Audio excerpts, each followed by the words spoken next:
All right, so today I want to talk to you about online crime. Online crime is a large issue. Online crime is a global market estimated of $1 trillion of US dollars, which is much larger than the cocaine, heroin, and marijuana market. These are another statistics. You can find them in the Red Book, which is the results of an effort, of a research effort of the CSEC project. If you connect to red-book.eu, you will find the complete book downloadable for free. It's a quite interesting collection of facts about online crime and cybersecurity in general. And among the other facts that we have found is that 88% of the European citizen has been directly or indirectly affected by online crime. So I hope I convinced you that online crime is a quite serious issue. Usually in online crime you have a victim, which is usually a good guy, and a bad guy, right? That wants to take something from the good guy. This something is normally money. So the good guy has something in his or her bank account, and the bad guy wants to take it. So in the last 3-4 years, we have seen an increase in the number of fraudulent transactions in bank accounts. This has been, these reports are from Symantec. If you Google for the Symantec cyber threat reports, you will find the detailed statistics. But the interesting fact is that we have seen a huge increase in the number of frauds in banks accounts. Sorry. So the question is, can we detect fraudulent transactions? So put yourself into the shoes of a bank and ask yourself this question: can we detect a fraud? Can we detect if a transaction is fraudulent? So the way we propose to approach this problem is by using an anomaly detection technique. So we model the transactions. Here we have examples of a wire transfer, prepaid phone cards, or prepaid debit cards. We model them as a series of attributes. So for example, the amount, the country of the IP associated to the client, the IP itself, the IBAN, the nation of the IBAN, etc., and the timestamp. We model them as histograms. There's a an example is here. So essentially, for each attribute, we have an histogram, and we count for each category of attributes, so to speak. I'm making it super simple, and we count the frequency of appearance in a user list of transactions, and we do this for every user. So for every user, we have a series of local profile, so a series of histogram based on the history. Then we have a series of global profile that characterize all the users in a bank. And then we have the temporal profile, which essentially does something similar, but it follows the temporal behavior of transactions. So for example, if every week I pay $50 to someone, this temporal profile captures this. So it analyzes the domains of in the domain of the frequencies. So whenever we have a new transaction, what we do is we query the local profile, the temporal profile. So there is a mistake here. Sorry. We query the temporal profile and the global profile. The reason why we have the global profile is that for new user, suppose that you open an account today, there could be no data left. No data on you. So essentially your profile, your local profile will be empty. So for new users of the bank, instead of raising a lot of alarms, we use the global profile, which sort of approximate the overall type of transactions that user in that particular bank do. So how does the histogram how can we use histograms to calculate a score of an abnormality, of anomaly? So basically, we use a technique called histogram-based outlier scoring. So to make it brief, I'll just put the mathematical details here, but to make it brief, whenever we find a new transaction, we calculate where in this histogram the value falls. and we get the frequency. So if the frequency is close to the original frequency, so if we have seen enough samples of that specific value, then it means that the HBOS score is low, so non-anomalous, normal. If instead it's very unlikely to have seen that particular value, so if the bar of the histogram that we fall into is low, then it means the abnormality of that transaction is probably high. So here is a screenshot from how it from the web application that we have developed to investigate this type of things. And here is an example of a highly anomalous transaction that it has quite high anomalous score, just to show you an example. And here is the receiving operation characteristic of the whole decision system. So we have the true positive rate, so how many of the frauds we find. And here is the false positive rate, so how many errors we make, how many false alarms we raise. And you can see that here we can go up to 100% of true positive rate, roughly 99 something percent, with a very low number of errors.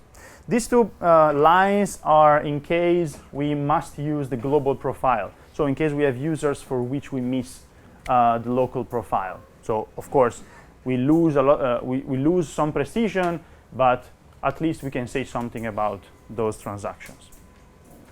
Here is the paper if you're interested to read the details. Here is the paper that we have published last year. So now we can say, okay, we have a way to detect frauds. So in case a malicious guy wants to steal some money directly from the bank, from the point of view of the bank, we have a way to make the bad guy sad, so the bank can react. So another question arises. How does a fraud happen technically? How does the malicious guy technically goes about and steal money from my account? How does it actually work? So the weak element here is the online banking systems. Online banking systems have been raising a lot in popularity. Here is from 2000 and 2013. The amount of people that are using, the increase in the number of people that are using online banking accounts is online banking system has increased dramatically. And here from 2011, 2012, the raise in the number of people using mobile phones to do online banking. So the bad guys have started to leverage this type of weak element in order to steal your data. But how does it work? So there is a specific type of malicious software or malware or virus, call it the way you like, that are particularly created for credential stealing. So to basically steal information from your computer. And these have evolved over time from 2006 or 7 to the present days, and they have been specializing in stealing information from online banking. And the bad news is that if you have an antivirus, the average detection rate, so the average number of these viruses that are actually detected is quite low. So 40%, only 40% of these viruses are correctly detected. The guy here is suspected to be the person behind the Zeus family, so one of the most notorious one. And the FBI will give you $3 million if you find or disclose details about this guy. So quite serious attention, right? So, but how does it work? How does a malicious software that does online credential stealing work? So suppose that you are logging into your Chase account. What happens is if your computer is infected by one of these malwares, instead of finding the usual username and password screen, you will find the username, the password, and another. Oh, this is nice. Okay. You will also find something that usually you are asked after you log in. So usually you log in, and when you log in, they ask you for the parola memorabile or authorization token and things like that. So a second factor of authentication, right? Notice that the lock here is green, so nothing has been compromised between the server and the client. So you're actually displaying the right page from the right domain, and the SSL validation goes right.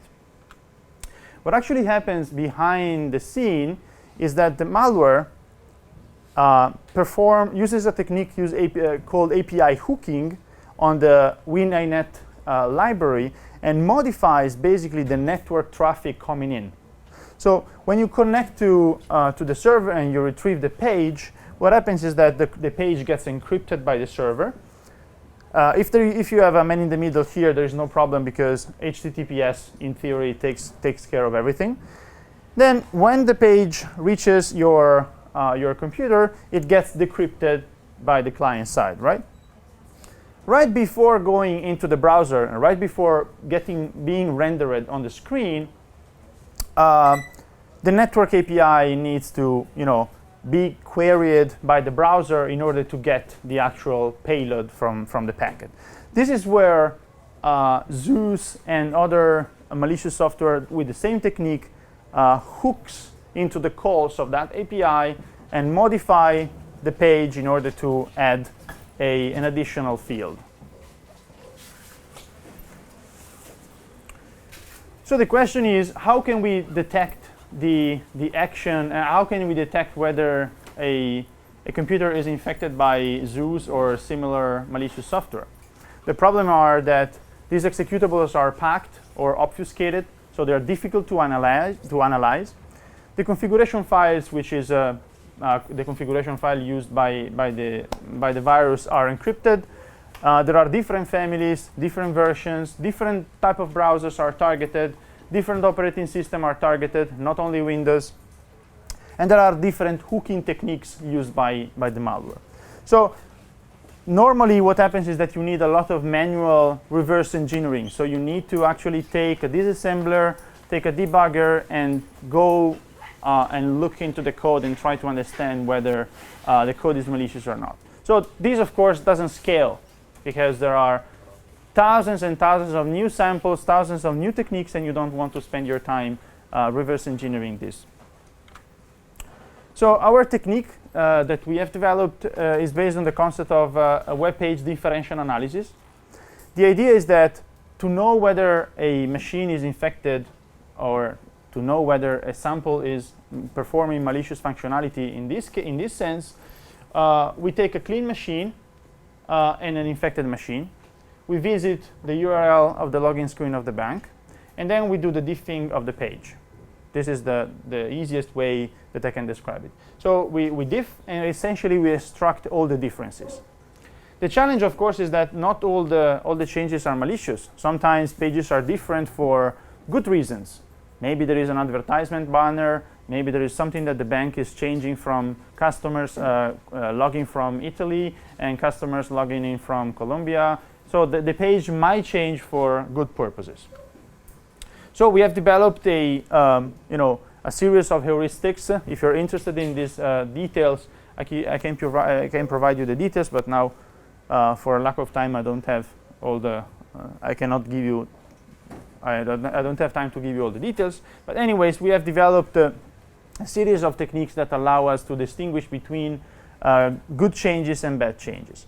One of the techniques that works best is that instead of visiting only 2 times, so from our infected machine and a clean machine, we visit many times from multiple clean machine, multiple IP addresses, and multiple configuration of the machine, and then we visit the same page multiple times on infected machine. So basically, instead of having 2 comparisons, we have many comparison samples. We compare them, and in case a difference appears more than once between 2 clean machines, then it means that that difference is actually benign. So we extract only the differences that are uniquely appearing in an infected machine and not on 2 different clean machines. So this is the essence of how the method works.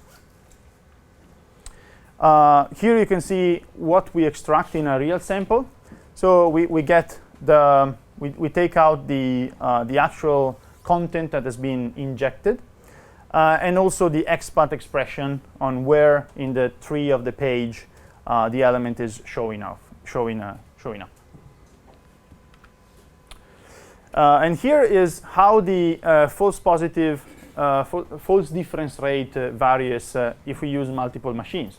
So if we use only one machine, only two machines, we get a lot of false differences because it happens that false differences may appear in just by coincidence. So by using more than one machine, we can get up to a very low false positive rate. It's something about 0.7%.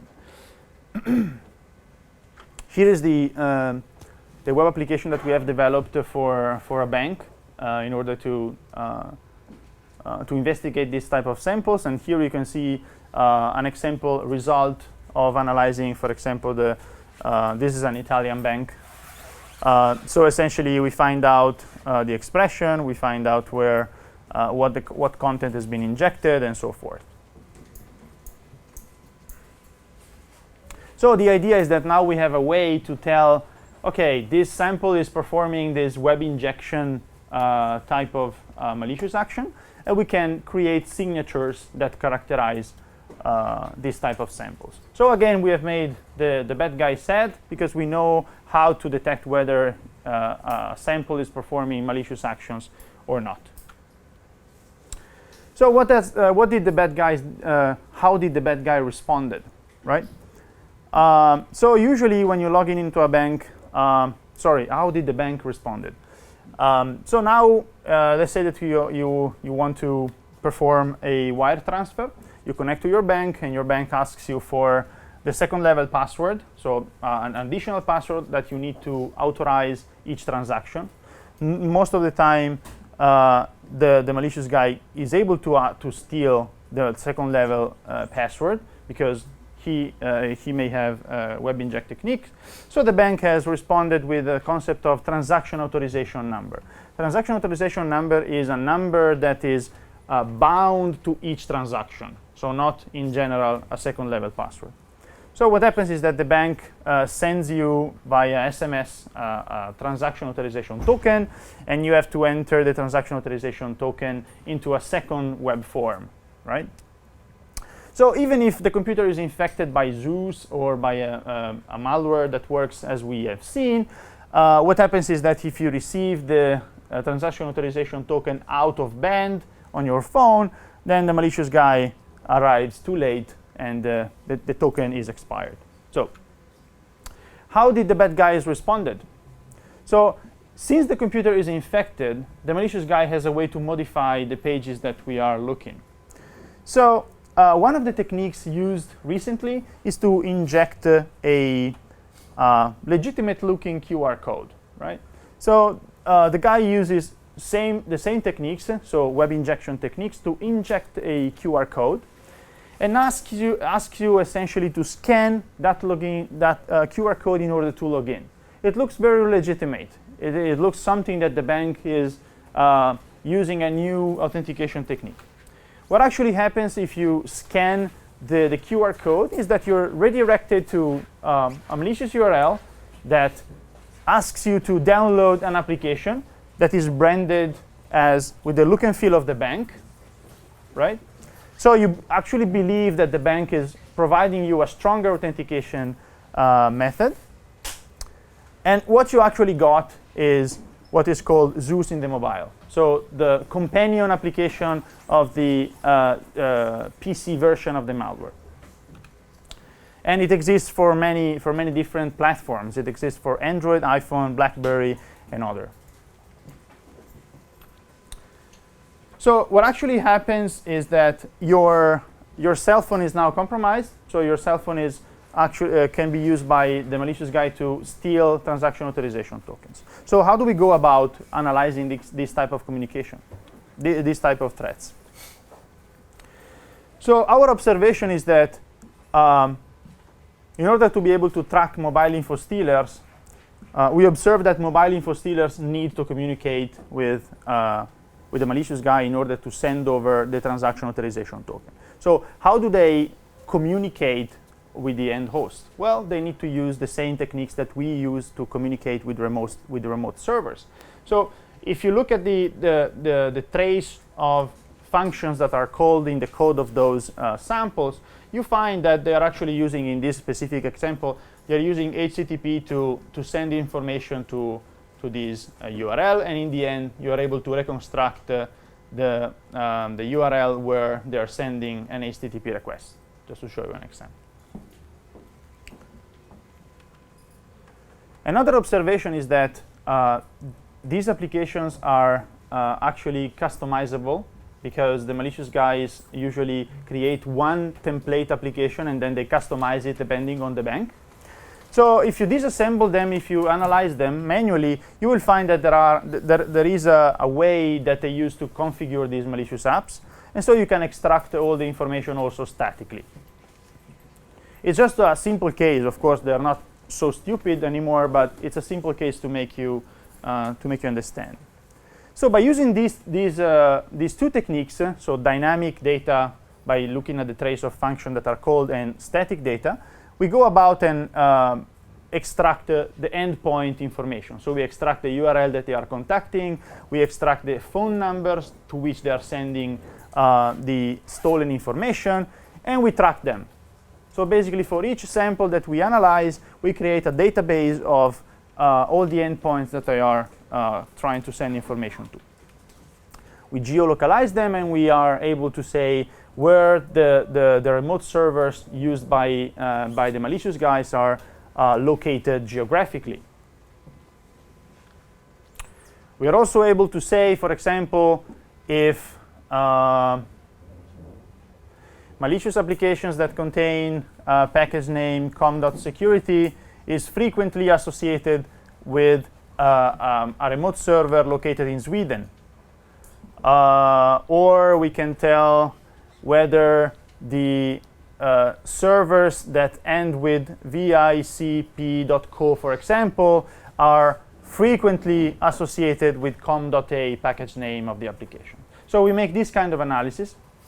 And interestingly, we were able, using this quite simple technique, we were able to identify a malicious campaign that was spreading in China a couple of months ago and was targeting China and Chinese and Korean bank customers. This campaign was previously unknown, but thanks to our system that gives high priority to this kind of association, and thanks to the way the malicious guy developed this kind of application, we are able to pinpoint the highly suspicious cases and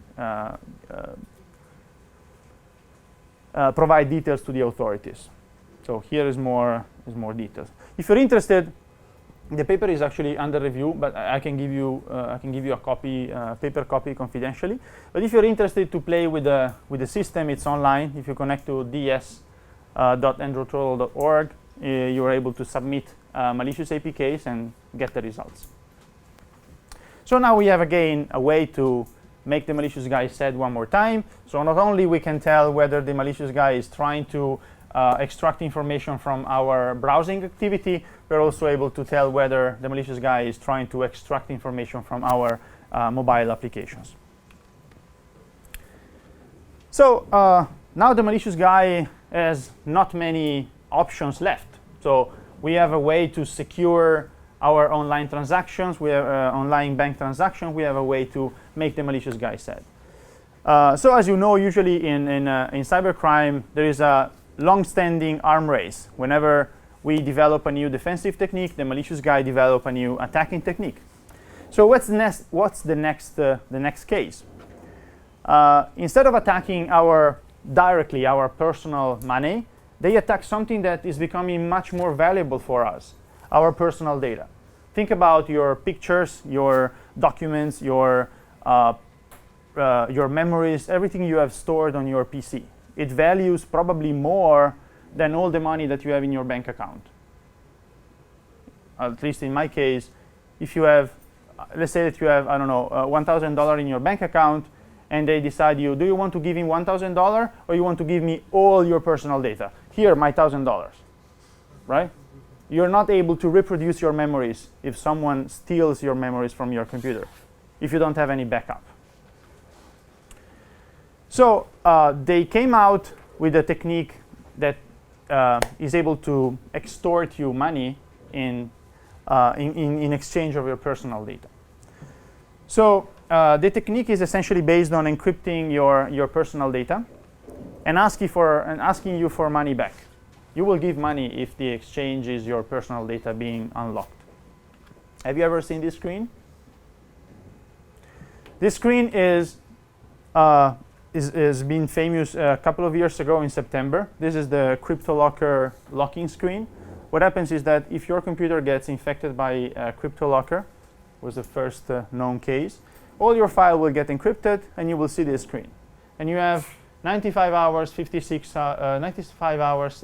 minutes and 35 seconds to pay probably 300 euros in this case if you want your data to be decrypted. This has been in the news for a while, and there are actually many different versions of CryptoLocker and new families coming up every 2 or 3 months, basically. And curious cases is that what did I do? Okay. A curious case was of the suburban Chicago cops that had their computer infected by CryptoLocker, and they actually had no backup, and they had to pay $500 for receiving the data back. We did a quite extensive investigation on ransomware, and we found out that actually CryptoLocker was not the first case. The first case was dated back to 2000. They were all targeted Windows, and the amount of money extorted varies a lot. And recently we found out that they were also targeting mobile phones. So not only computers. Mobile phone might contain probably more memories than your computer. You use your phone, well, I use my phone a lot to take pictures, and sometimes I don't keep a backup of those. So what I have in my phone, if they steal my phone, or if they encrypt my phone, is probably more valuable than what I have in my computer. And the malicious guys have understood this, and they have developed variation of CryptoLocker for Android. Here are some examples of locking screen that you see if your phone gets infected by one of the variances. Interesting enough, one of the campaigns that spread last year, here is the case of a Simple Locker, had made 900,000 infected victims in one single month. So quite widespread. And you can see that this year, the past year, in 2014, we had more cases on Android than on Windows. So the malicious guys are very active developing ransomware malicious samples for Android, because they understood that people are more likely to pay and that people have more valuable data in the phones. So how do we go and recognize if a sample is performing ransomware activity? Well, ransomware is characterized by 3 behavior at a high level. The first thing is that it encrypts the data. So the first characterizing behavior of ransomware malware is that it encrypts data.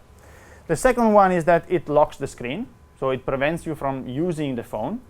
And the third one is that it displays some threatening text. So they display you a screen such as this one,